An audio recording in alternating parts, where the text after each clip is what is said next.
somente 3. O início, o meio e o fim. É só isso? Só. Bem pouquinho, é fácil. Digam para mim, o que mais pesa, o que mais vocês acharam difícil? Tem bastante material? Tem. É apertado, é puxado, 3 aulinhas? É puxado 3 aulinhas. Até porque ele é muito de gravar, por isso eu falei de exercitar. Por quê? O exercitar, ele vai me fazer um mecanismo de interação, de entendimento. Né? Quando é uma coisa muito de grau, é que nem tabuada, né? No final, claro que a gente tem que entender. Mas quando a gente, quando a gente está aprendendo lá, que a gente tem que aprender tabuada, eu tomei alguns cascudos do meu pai quando vamos. Eu me lembro muito bem que chegava na tabuada do 4, eu escorregava. E aí ele me tomava a tabuada, eu chegava a fazer assim. Claro, eu já estava com medo do cascudo, então já não vinha mais nada, né? Quando chegava na do 4, eu apagava tudo. Mas na realidade, não é muito diferente quando a gente pega nessa parte, nesse momento da matéria, em que é uma coisa de exercitar, né? De começar a se habituar com esse novo tipo de maneira de pensar. Então, se eu for falar do mapa, poxa, vocês têm que começar a ter uma localização, lembre de tudo aquilo que a gente viu. Lado temporal, o que é? Lado temporal, têmporas. Lado nasal, o que é? O que corresponde? Né? Então eu começo lado superior, lado mediastino, lado inferior, o que corresponde? Tá ligado com o quê? Tá, e aí vem agora algumas alternativas. Pô, tem um relógio. O que é às 12 horas? O que é às 11? O que é às 10? Então, o que está relacionado? Eu também posso utilizar, que é um parâmetro de graus, né? Para mim ter uma noção da onde eu estou falando. Se é na íris direita, eu falando de 11 horas, eu estou indo para o lado temporal. Então, eu começo a ver o que está relacionado naquele lado. Já no outro, muda um pouco, porque o lado temporal está para 1 hora, certo? Então, eu começo a me adaptar aonde estão as coisas. Qual é a outra maneira que eu tenho de ver? As zonas. A primeira, estômago. A segunda, intestino. Intestino e banda. A terceira são glândulas. A quarta, órgãos internos. A quinta, externos. A sexta, linfas. A sétima, a situação, a pele. Então, eu começo a somar informação, e aí, quando eu olho para aquela situação, que olho eu tô, então isso aqui tá ali perto de tal coisa. Eu hoje olho um olho, eu sei se é um problema no fígado, eu sei se é um problema aqui, se é um problema lá, mas eu estou adaptado com ele. É muito bom que a gente tenha um programa, por exemplo, né, que vai me detalhar onde está. Mas se não tem energia, então eu deixei de ser terapeuta? Não, eu tenho que saber onde está. Os iridólogos antigamente olhavam para uma lupa, que hoje não vale mais. Pô, por que não vale mais? Não vale mais porque eu acho que nós somos cientistas. Nós somos pessoas que temos que saber e fazer acontecer. Como assim? Para mim, defender uma tese, uma opinião, não vou nem dizer uma tese, não vamos nem chegar lá na tese, porque somos cientistas. Se somos cientistas, um dia a gente pode defender uma tese, não pode? Eu, em um momento da minha vida, eu tive que defender uma tese. Certo? Quando eu fiz o meu doutorado, eu fui obrigado a ter uma tese. Mas vamos lá. Em algum momento da vida, eu vou defender pelo menos uma ideologia. E para mim fazer isso, eu tenho que estar com tudo protocolado. Então a lupa ajuda muito? Claro que sim. E eu sou um terapeuta, eu não preciso de nada, de nenhum recurso, eu faço com a lupa. Ok, que bom. Só que nos dias de hoje, é muito interessante eu provar, é muito interessante eu catalogar, é muito interessante eu protocolar. Por quê? As respostas se dão ali na frente, e eu tenho respaldo de dizer que isso é uma resposta. Aí eu falei em tese. Tese é algo que eu só consigo fazer uma chancela dela se eu tiver 300 casos comprovados e protocolados. Olha que bacana, né? Então isso é fazer ciência. E eu posso fazer isso durante ao longo da minha vida? Posso, desde que eu faça o quê? Protocolos, medidas, levantamentos. Como é que eu vou fazer com uma lupa? A lupa ficou a informação para mim. E no dia de amanhã, eu atendo 20 pessoas hoje, 20 pessoas amanhã, passa um mês, passa dois, eu vou lá e olho de novo o olho da pessoa. Será que eu lembro de todos os detalhes? Para dizer como era e como está? Não tem como. Então, eu dependo de uma ferramenta que me ajude. Agora, eu tenho uma agenda cheia no dia de hoje, faltou energia, eu mando todo mundo embora. Será que precisa? Não, eu tenho que ser terapeuta. Para isso, é muito importante que eu comece a protocolar. E é muito importante que eu reconheça cada posicionamento. E eu tenho várias maneiras de entender. Por sistema, onde está aquele sistema? Aí eu gravo. Por posição nas divisórias do relógio. Por zona. Por lado temporal nasal. Superior, mediastínico, inferior. Que é superego, ego e id. Então eu tenho várias maneiras de começar a me adaptar e me acostumar com o olhar e entender onde está. Para isso, vocês precisam treinar, treinar, treinar, treinar, treinar. Gostei muito da primeira turma. A primeira turma entregou os mapinhas pintadinhos, bonitinhos, fizeram até tabelas. Eu digo, olha que legal! Foram além do que foi pedido e fizeram tabelinhas para poder ir relacionando. Que bacana, né? Então, isso faz parte da vida do terapeuta. Eu preciso treinar para realmente me especializar em tudo que eu faço. Essa é a parte mais maçante, por isso eu digo, o início é mais maçante, claro que é. Mas depois vocês vão correlacionando com coisas lindas, belas, saber sobre tempo. Mas aí eu já estou dominando bem essa parte. E vocês já ganharam também não só o mapa, mas ganharam o que acontece com alguns movimentos dentro da íris. A íris é um órgão ímpar. Tanto é que o olho esquerdo não é igual ao olho direito, que fará uma pessoa em relação à outra.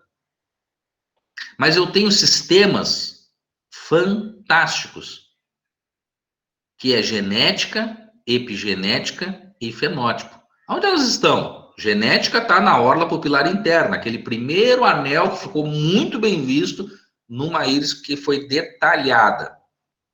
Então, ali eu tenho genética, o primeiro anel, eu tenho epigenética, que é a banda do sistema nervoso autônomo, e eu tenho fenótipo, que é todo o corpo. Essas estruturas são fantásticas, e são fantásticas porque o meu olho é uma extensão do meu cérebro. O cérebro é o órgão mais complexo que se tem.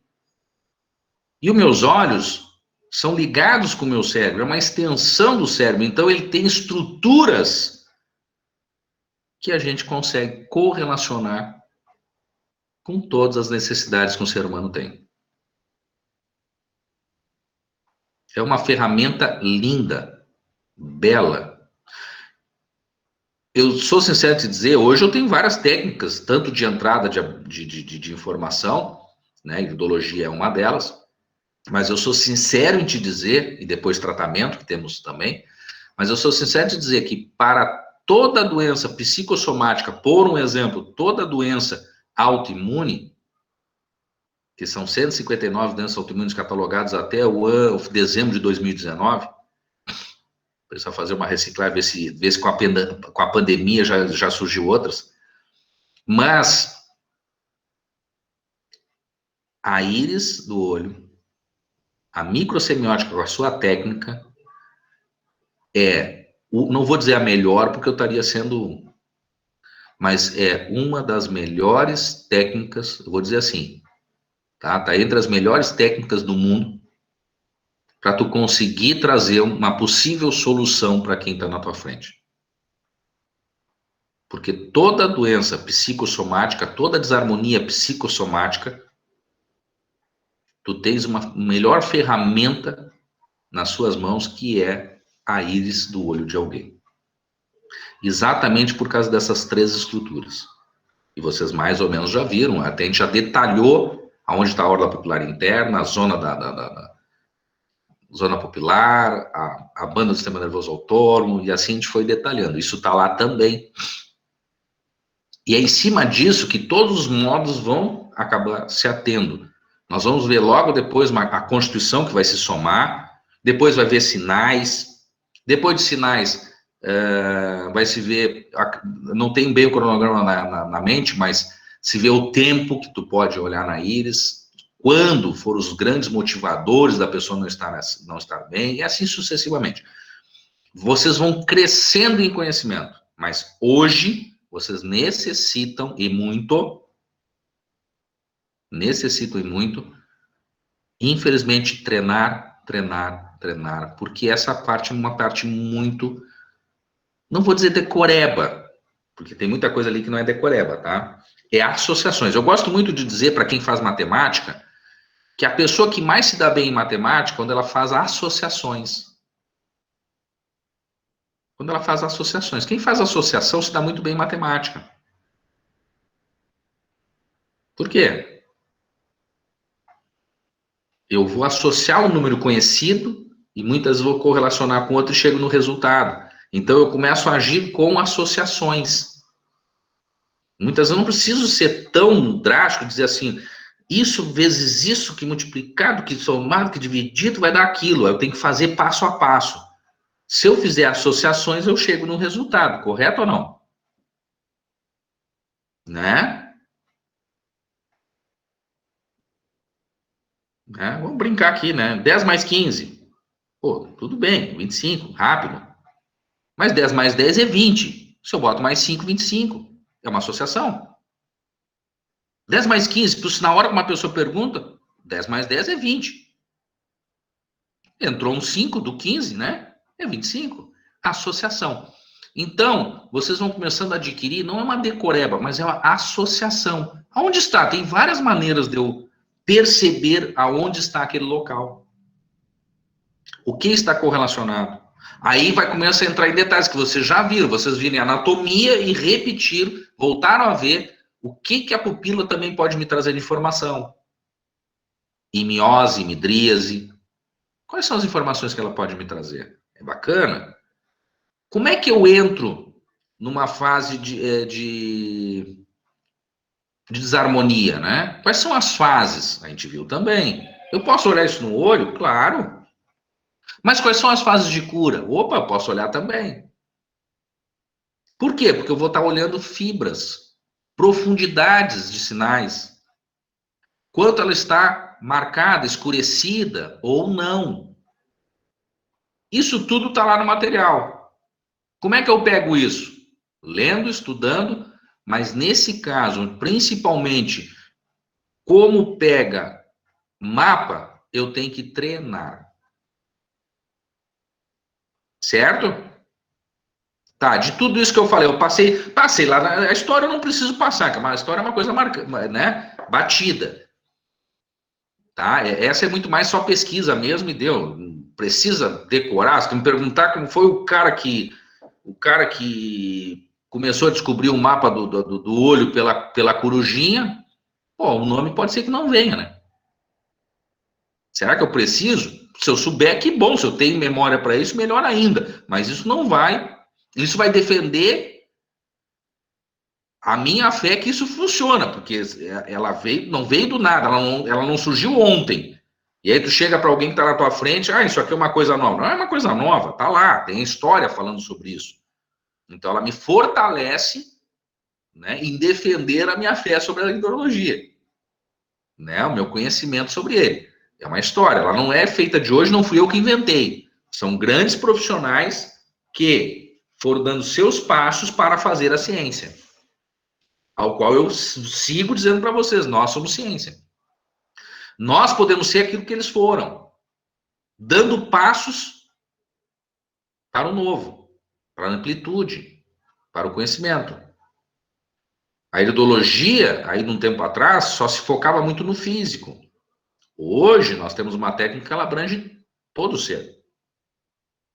com todas as suas informações, com todas as suas reações aos estímulos externos. Então, vocês estão diante de uma técnica maravilhosa de reconhecer o ser. De poder proporcionar a ele algo diferente.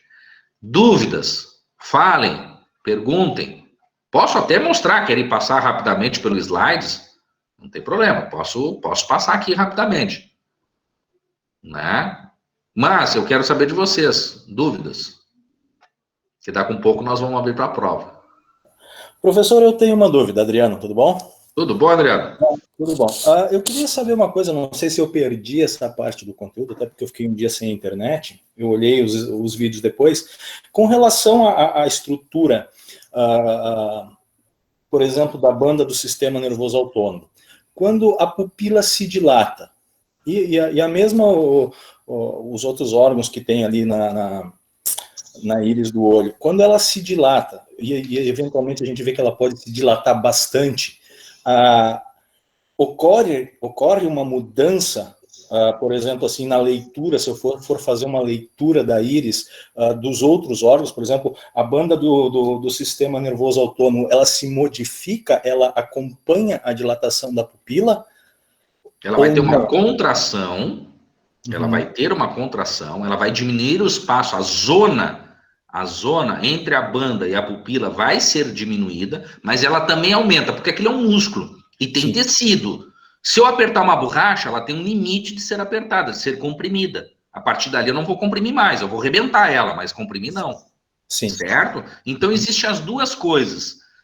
A banda também ela se move, sim, mas não no mesmo passo e na mesma quantidade e na mesma velocidade do que a pupila. Sim. Certo? E no caso de fazer uma leitura, ela altera alguma coisa na leitura que eu vou fazer dessa estrutura? Ela vai mudar algum formato? Não. Vocês vão ver no futuro tempo, por exemplo, né? Obstáculos da vida da pessoa. Não vai alterar. Obstáculos não. Forma de altura da banda, né? Que é o ângulo de fluxo chamado. Vai alterar? Não, não vai alterar. Certo? Rupturas, vai alterar? Não, não vai alterar. A única coisa que vai acontecer é que ela vai se mover não tanto quanto a pupila.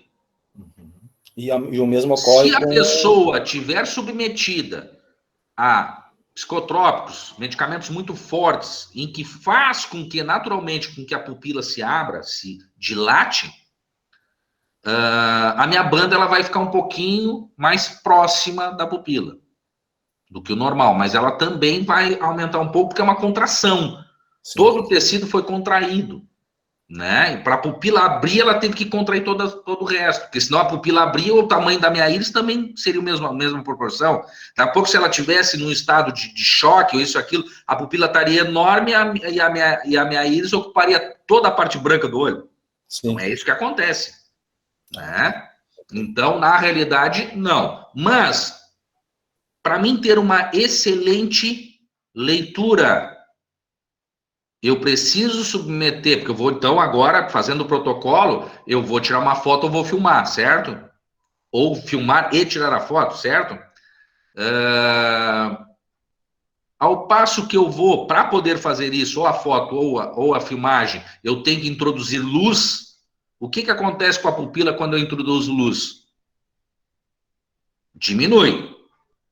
Ela se fecha, porque ela é para poder diminuir um pouquinho a incidência de luz entrando pela pupila para ir ao nervo óptico. Então, naturalmente, ela se fecha.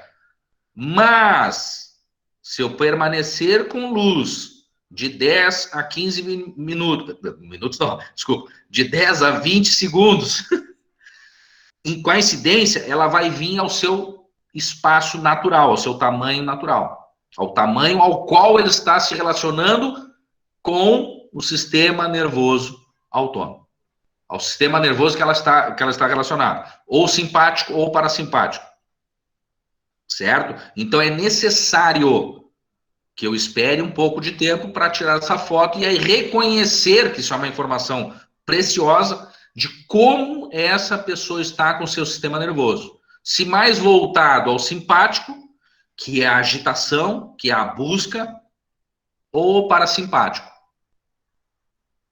Simpático, é aquela história, o que acontece? Falei muito lá, tem que ler o material e ver os vídeos também. Quando, que eu falo um pouquinho mais também, né?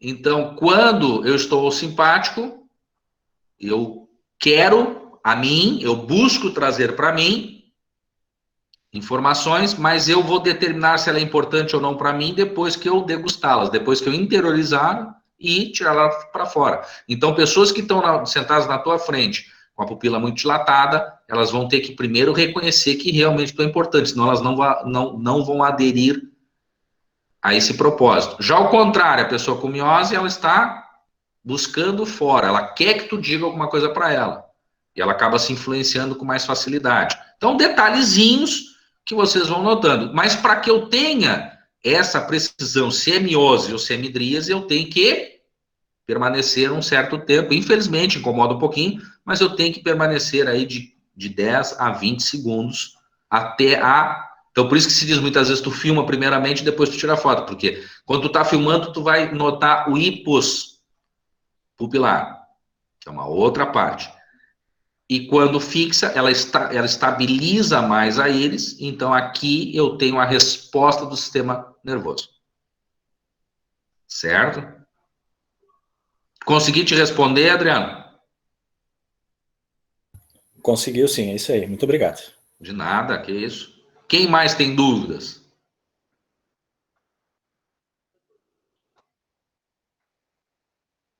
Mais alguém? A prova é simples, muito fácil e muito lógica. Mais uma vez, usar a lógica. Vai ser fácil de fazer.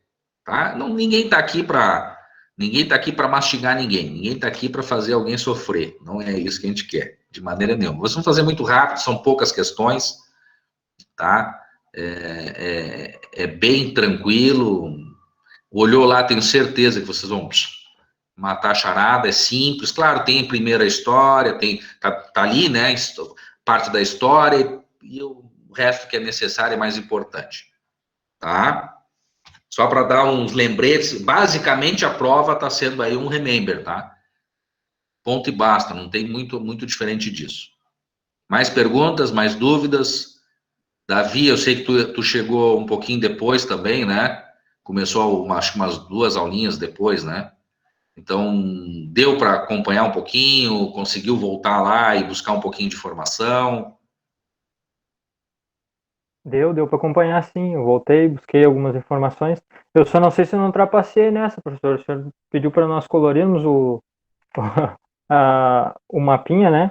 Isso. Eu consegui lá na Ravid, não sei se conseguem ver direitinho. Esse é o mapa mesmo. Isso, aí eu comprei lá, imprimi, pedi para eles plastificarem, né? Uhum. Fica mais fácil, eu achei mais fácil assim de memorizar, né? Então eu vou revendo o conteúdo das apostilas e vou dando uma olhada ali. O exercício de pintar o mapa em branco, não precisa ser desse tamanho, mas o exercitar o pintar, colocar os nomes no lugar certo e pintar, puxa, eu tô lidando com pessoas adultas aqui, a gente não está na fase de criança ou adolescente, né?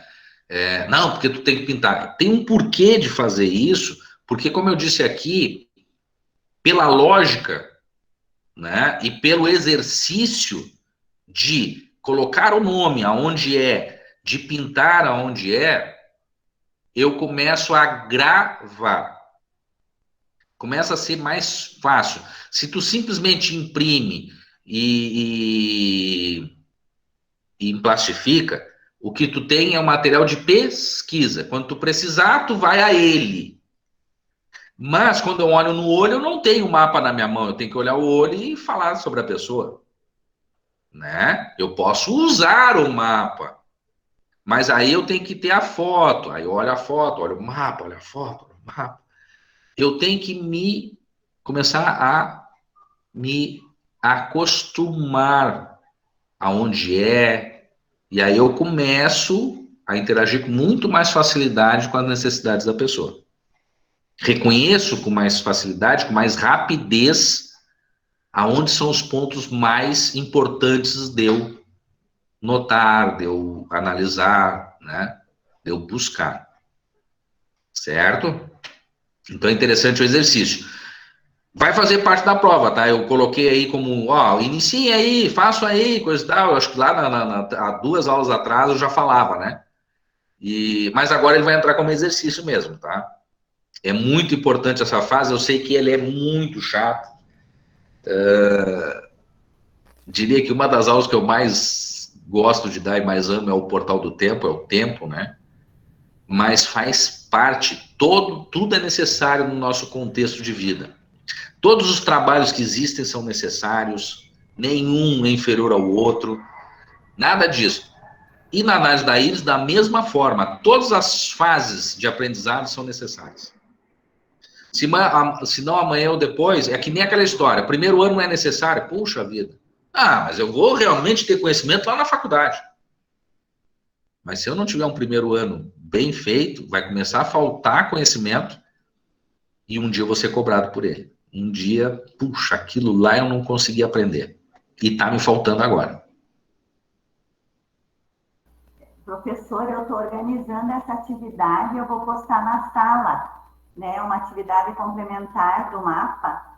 Que é do mapa, essa é uma atividade mesmo, é um exercício, né? Exercício, nós vamos postar depois lá na sala de aula do professor, tá? Eu mandei no grupo, para quem quiser se treinando, tem no grupo também. Isso.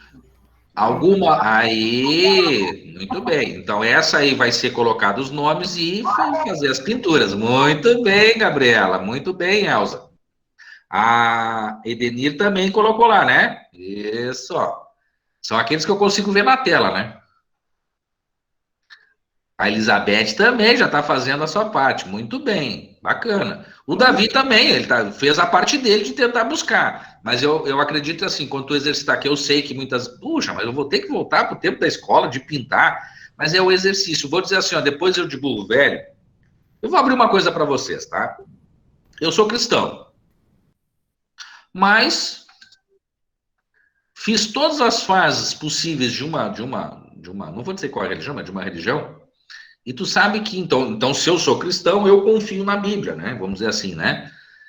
E eu fiz todas as fases possíveis, mas eu nunca tinha aprendido a Bíblia, verdadeiramente. Se dissesse assim, ó, vai lá no livro de João, não sei o quê. Pô, eu tinha que folhear a Bíblia até achar o livro de João.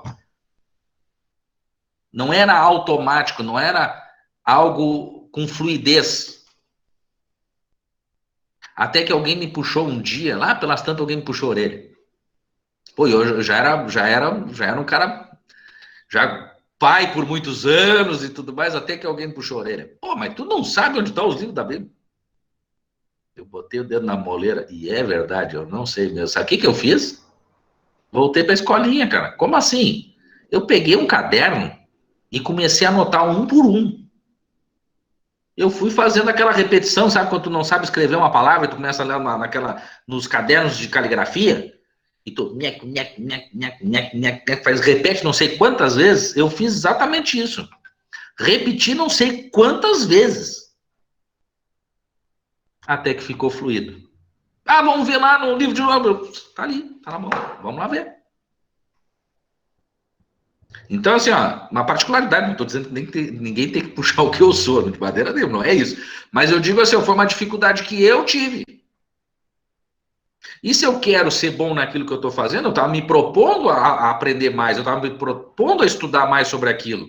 E era uma verdade, eu realmente não tinha base.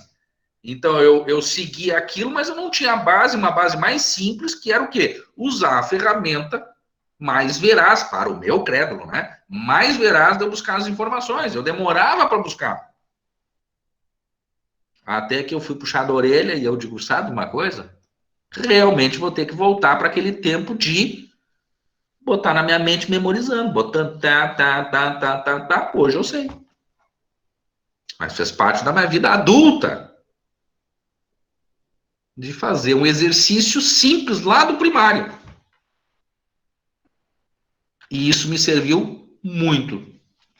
Muito mesmo. Hoje eu não me aperto. Hoje eu sei onde eu piso e busco a informação bem rápido. Me ajudou muito. Né? Né, Dilano? Não é assim? É, né? É exercitando. É o único jeito que a gente tem de realmente absorver e entender e rapidamente resolver. Eu te digo hoje, as minhas consultas, cada um diz que eu faço 45 minutos, eu faço 1 hora, as minhas consultas são de 1 hora e meia.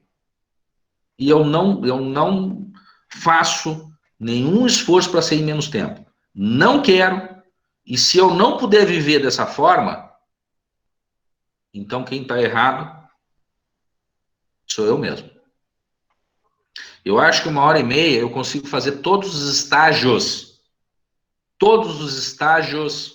de um atendimento. O escutar, o escrever, que é uma anamnese,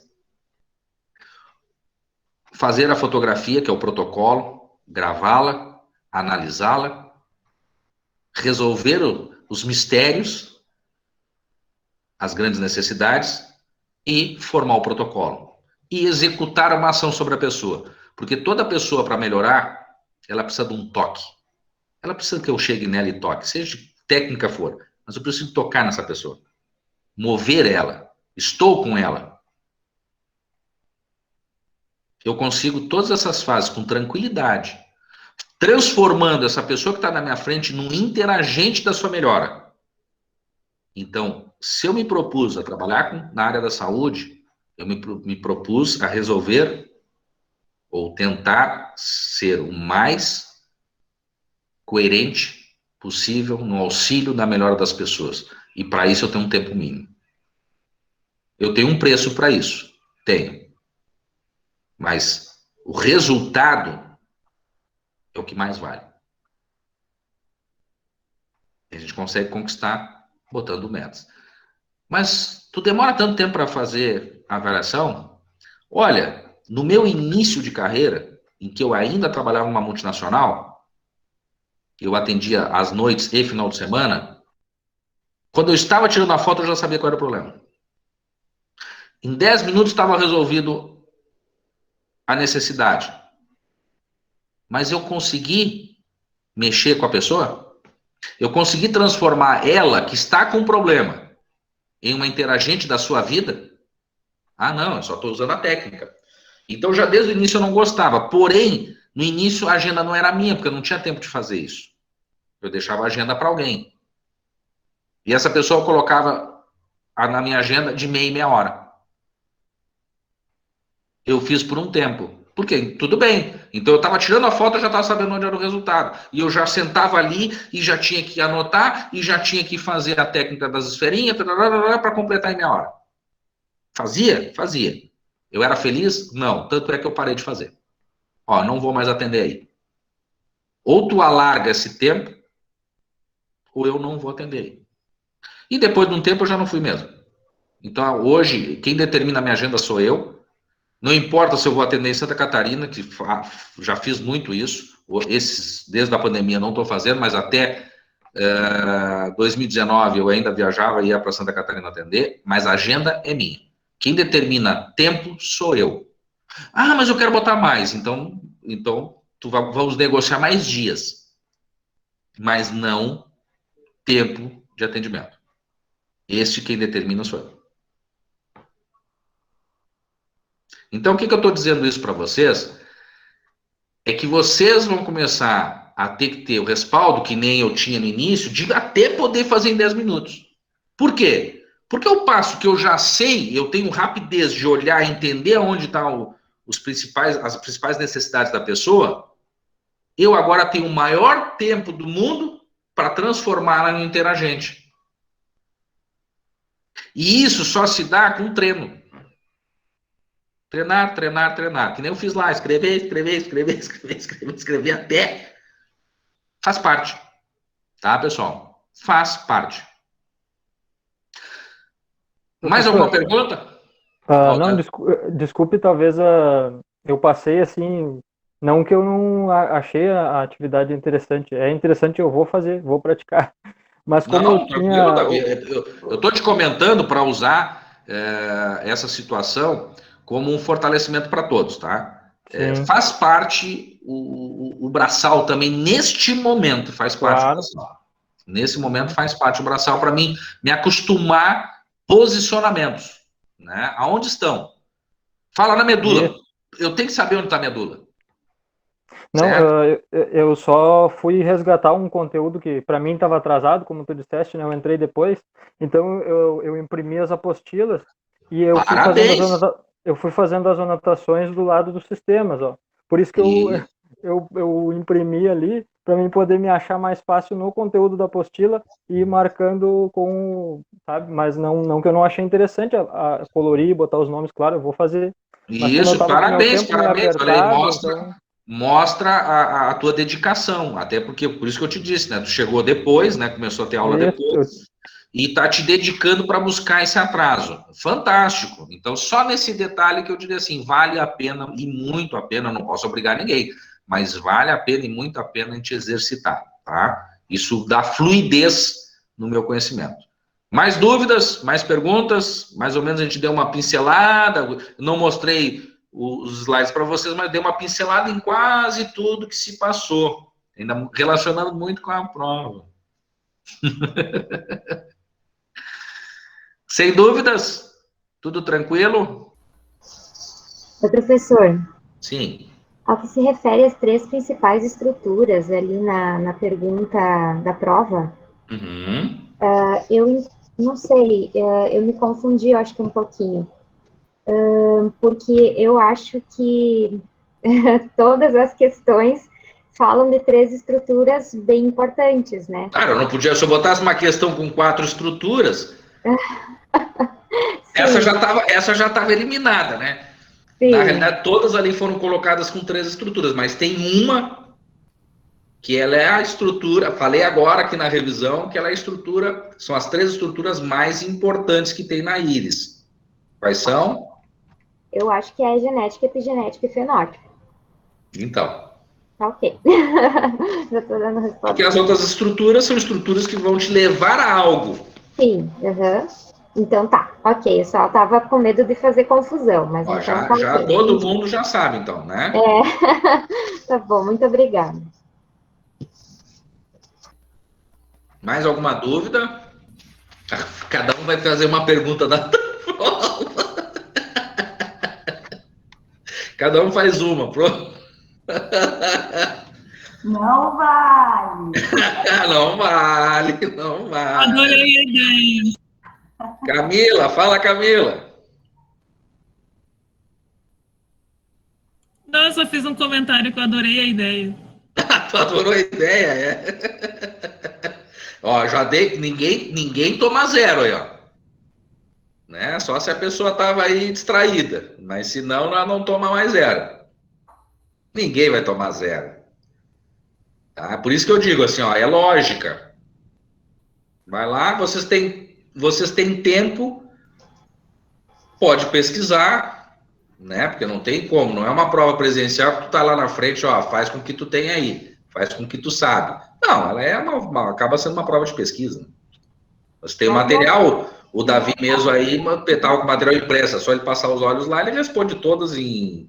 Olha, se deixar, ele me responde até terminar aí, até às 9 horas, ele já está respondido. Eu sempre digo para os meus alunos, primeiro se desafiem, né? Tentem fazer ela.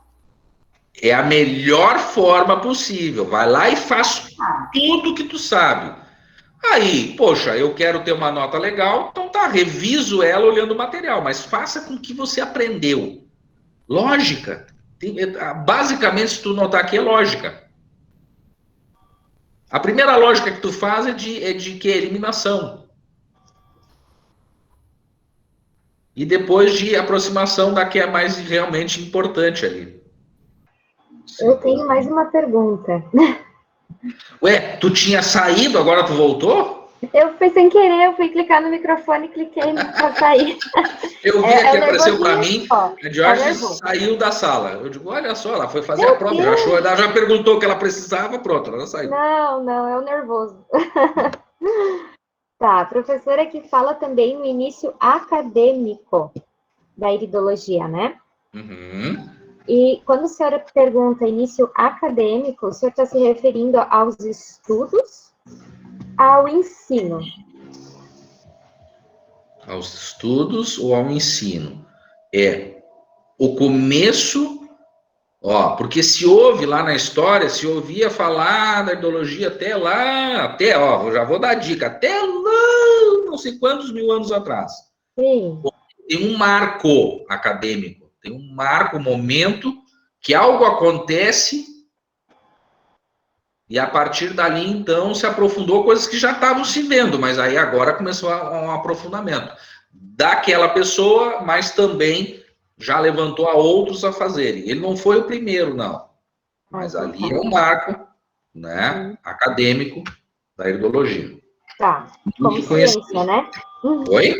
Como ciência, então. Como ciência. Ah, então tá, entendi. Tinha livro envolvido, tinha coisas aí envolvidas.